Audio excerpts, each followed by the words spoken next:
Hello, Singaporeans. Do we want to give the PAP a blank check again? We all know the PAP has been the ruling political party in Singapore since the city-state became an independent nation in 1965. I can say almost all Singaporeans never experienced a change of government. Singaporeans, have you think in GE 2025, if the PAP is voted out, we could have a new government. This can be good for Singapore, for Singaporeans, because no one is a fortune teller. No one is supposed to say a new government will be a disaster for Singapore because we are not fortune teller. And in today's Singapore, major opposition parties has proven that they have the talents. Parties like WP, PSP, Red Dot United, and SDP. So look out for these opposition parties in GE 2025. Okay, here is my understanding on government transition.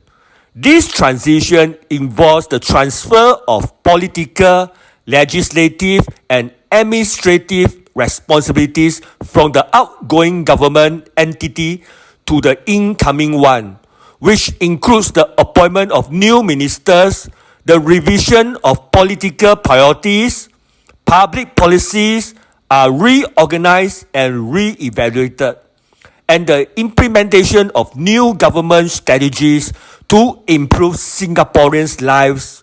All this is very normal. It's just that Singaporeans never experience a change of government. Just look at countries like New Zealand, Australia, UK, Japan, Thailand, South Korea, etc. Some of these countries are also very popular with Singaporeans today, making repeated trips to there for holiday destinations. If these countries are in chaos, in a mess, you will not have several holiday trips to these countries. Am I correct? Remember Lawrence Wong said, it was not unimaginable for two or maybe three opposition parties to come together, form a coalition, and run the government. Yes, it is possible. PM Wong also said, I do not assume that I will continue as Prime Minister or that the PAP will automatically form the next government. Yes, this is true. I agree with PM Wong. Dear Singaporeans, in the GE 2025, please vote wisely. It is a serious time to decide for your future, for your children's and your grandchildren's future. Stay away from people who will do anything to stay in power and take everything you have, including your children's future. Let's not play with words. Just ask yourself, is your life in Singapore now better or worse than in the 1980s and 90s? I would love to hear your views. A netizen lists these points on Singapore Today. I am not sure whether you will agree with him. He said, more and more people everywhere. Everywhere is so crowded in Singapore. Not good for mental health. Government acting more and more like executive. Cost of items going up and up. Quality of items going down. Build quality of BTO flats are not as good as the old days. Every time spend money in Singapore feels like burning a big hole in my pocket.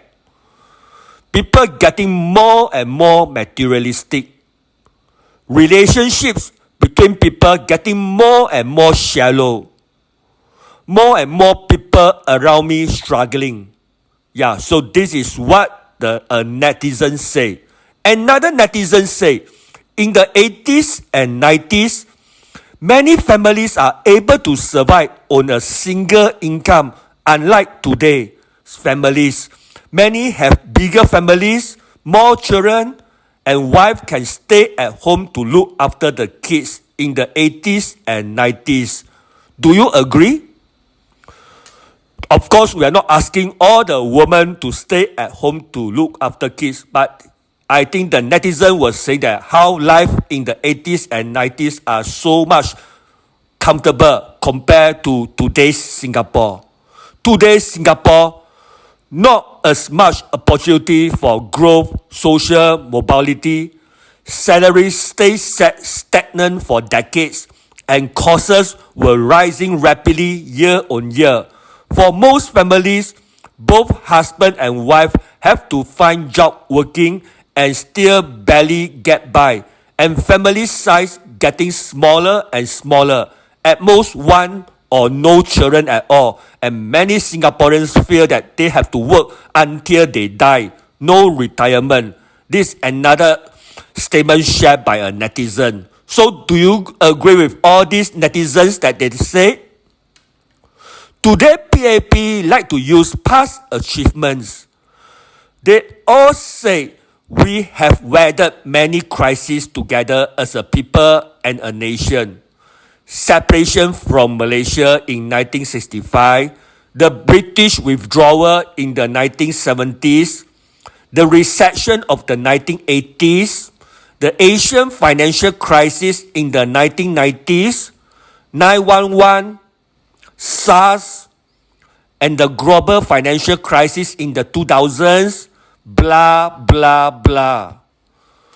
I want to tell the PAP 4G team and PM Wong, if you have to keep talking about PAP's past achievements, then you aren't actually successful.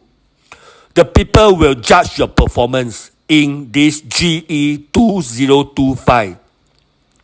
In GE 2025, if the PAP is voted out, it is very likely, and I should say it's for sure, we will have a multi-party government.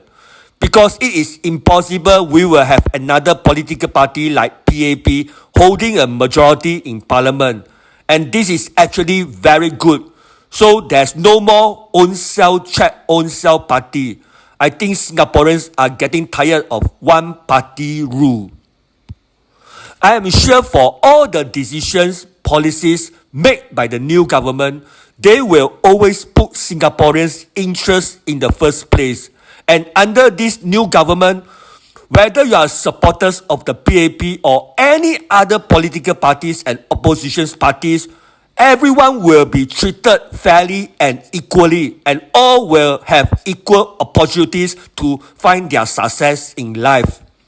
For me, Puah, since 2024, in my weekly walkabout, I have been actively engaging with Nee Soon residents, and I guess many residents have met me.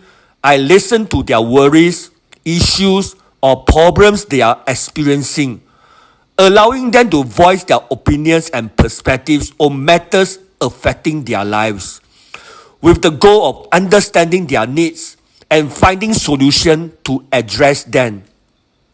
For GE 2025, if you ask me, I am full of confidence to say all Singaporeans should give their full support to these trusted and strong opposition parties: WP, SDP, Red Dot United, PSP. Do give them your support. Vote for them in the GE 2025. Lastly, I would love to hear your thoughts on all I had said. I am Puah from Red Dot United. Thank you.